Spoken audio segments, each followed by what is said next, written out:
ریاست انڈیانا کے شہر منسی میں پیدا ہونے والا رچرڈ میکنی ریمبو کی فلمیں دیکھتے ہوئے بڑا ہوا اور اسی کی طرح سخت جان اور طاقتور بن کر دشمنوں کو مارنا چاہتا تھا۔ اس کے اسی عزم اور امریکہ سے والہانہ محبت نے اسے امریکن مرین کور تک پہنچا دیا۔ رچرڈ ایک مضبوط جسم کا مالک تھا اور پیشہ ورانہ عسکری مہارت کی وجہ سے ترقی کرتے ہوئے سارجنٹ بن گیا۔ اس نے امریکی فوج کی طرف سے کئی جنگوں میں شرکت کی۔ رچرڈ اس انتہائی خصوصی چھاپا بردار گروہ کا بھی حصہ تھا جسے بوسنیا کے قاتل ملوسیوچ کو زندہ پکڑنے کے لیے بھیجا گیا تھا۔ تمام بڑی بڑی جنگوں میں شرکت کرنے کی وجہ سے اس میں سخت دلی اور بالخصوص مسلمانوں سے شدید نفرت پیدا ہو چکی تھی۔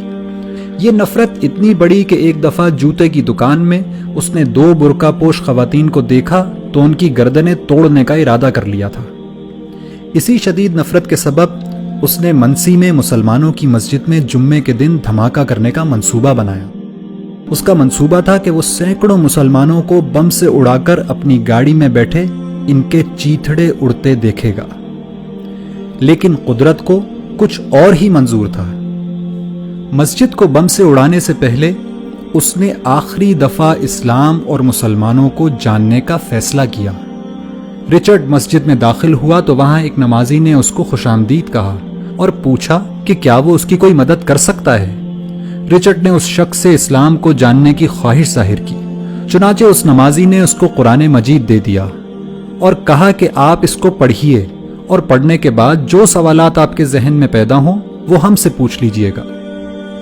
چنانچہ رچرڈ قرآن پڑھتا گیا اور مسجد جا جا کر سوال کرتا رہا، یہاں تک کہ 2 مہینے بعد دنیا نے قرآن کا یہ معجزہ بھی دیکھا کہ وہی شخص جو کل مسجد کو بم سے اڑانے کی تیاری کر رہا تھا آج وہیں کلمہ شہادت پڑھ رہا ہے۔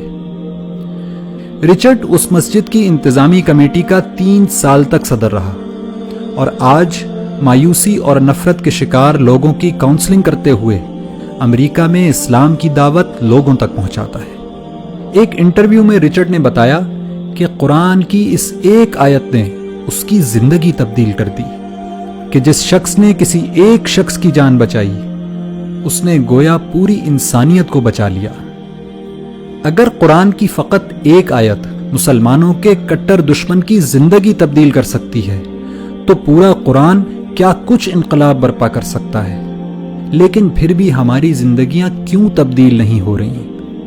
اس کی وجہ صرف ایک ہے کہ رچرڈ نے قرآن کو پڑھا اور سمجھا، لیکن ہم قرآن کو صرف پڑھتے ہیں، سمجھتے نہیں، ورنہ یہ ممکن ہی نہیں کہ رچرڈ کی طرح ہماری زندگیاں بھی تبدیل نہ ہوں۔